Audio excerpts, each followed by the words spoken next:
अब बीजेपी मुझे गिरफ्तार करना चाहती है। मेरी सबसे बड़ी संपत्ति, जो इनकी पार्टी ज्वाइन कर लेता है उसके सारे मामले रफा दफा कर दिए जाते हैं। जो इनकी पार्टी में नहीं जाता वो जेल जाता है। कई बार सुना होगा, 2 साल से बीजेपी की सारी एजेंसीज कई रेड मार चुकी हैं, कई लोगों को गिरफ्तार कर चुकी हैं, लेकिन अभी तक एक भी पैसे का हेरफेर कहीं नहीं मिला, कहीं से एक भी पैसा नहीं मिला। अगर भ्रष्टाचार वाकई हुआ है तो इतने करोड़ों रुपए गए कहां? क्या सारा पैसा हवा में गायब हो गया? सच्चाई यह है कि किसी तरह का कोई भ्रष्टाचार हुआ ही नहीं। अगर होता तो पैसा भी मिलता। ऐसे फर्जी केस में आम आदमी पार्टी के कई नेताओं को इन्होंने अभी तक जेल में रखा हुआ है। किसी के भी खिलाफ कोई सबूत नहीं है, कुछ साबित नहीं हो रहा, खुलेआम गुंडागर्दी चल रही है, किसी को भी पकड़ के जेल में डाल दो। अब बीजेपी मुझे गिरफ्तार करना चाहती है। मेरी सबसे बड़ी संपत्ति, मेरी सबसे बड़ी ताकत मेरी ईमानदारी है। झूठे आरोप लगा के, फर्जी समन भेज के ये मुझे बदनाम करना चाहते हैं, मेरी ईमानदारी पे चोट करना चाहते हैं। इन्होंने मुझे समन भेजे हैं।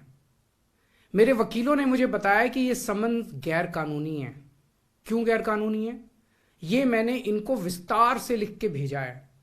मैंने बताया है कि उनके समन कैसे गैर कानूनी है, लेकिन उन्होंने मेरी एक भी बात का जवाब नहीं दिया। इसका मतलब उनके पास मेरी बातों का जवाब नहीं है। इसका मतलब वे भी मानते हैं कि उनका नोटिस गैर कानूनी है। क्या मुझे एक गैर कानूनी समन का पालन करना चाहिए? अगर कानूनी रूप से सही समन आएगा तो मैं पूरा सहयोग करूंगा। बीजेपी का मकसद जांच करना तो है ही नहीं। इनका मकसद तो लोकसभा चुनाव में मुझे प्रचार करने से रोकना है। ठीक लोकसभा चुनाव के पहले इन्होंने मुझे समन भेजा है। क्यों? इस जांच को चलते 2 साल हो गए। अभी ठीक लोकसभा चुनाव के पहले मुझे क्यों बुलाया जा रहा है? पहले क्यों नहीं बुलाया? सीबीआई ने मेरे को 8 महीने पहले बुलाया था। मैं सीबीआई में गया था, उनके सारे जवाब भी दिए थे। लेकिन अब ये लोग ठीक लोकसभा चुनाव के 2 महीने पहले मुझे बुला रहे हैं।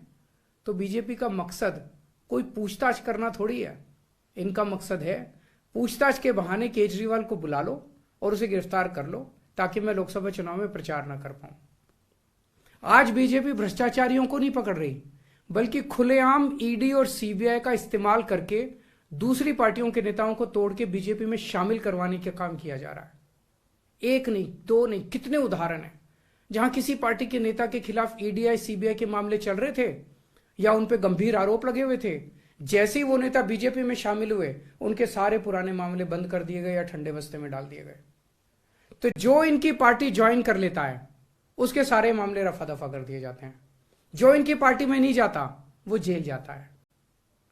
आज मनीष सिसोदिया, संजय सिंह और विजय नायर इसलिए जेल में नहीं है कि उन्होंने भ्रष्टाचार किया है, वो इसलिए जेल में है क्योंकि उन्होंने बीजेपी में शामिल होने से इंकार कर दिया है।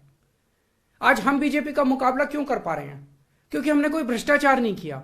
अगर हमने जरा सा भी गलत काम किया होता तो दूसरे भ्रष्टाचारी नेताओं की तरह आज भी हम बीजेपी में शामिल हो चुके होते आज तक। इस तरह देश के ईमानदार नेताओं को जेल में डाल के और भ्रष्टाचारियों को अपनी पार्टी में शामिल करवा के ऐसे तो देश आगे नहीं बढ़ सकता। ये क्या चल रहा है? ये जो कुछ भी चल रहा है बहुत खतरनाक है। ये हमारे जनतंत्र के लिए बहुत गलत है। इसे रोकना होगा। मैं हमेशा देश के लिए लड़ा हूं। मेरा तन मन धन देश के लिए है। मेरी एक एक सांस देश के लिए है। मेरी खून की एक एक बूंद देश के लिए है। मेरे शरीर का एक एक कतरा देश के लिए समर्पित है। हमें मिलकर देश को बचाना है। मैं पूरी जी जान से इनके खिलाफ लड़ रहा हूं। आपका साथ चाहिए।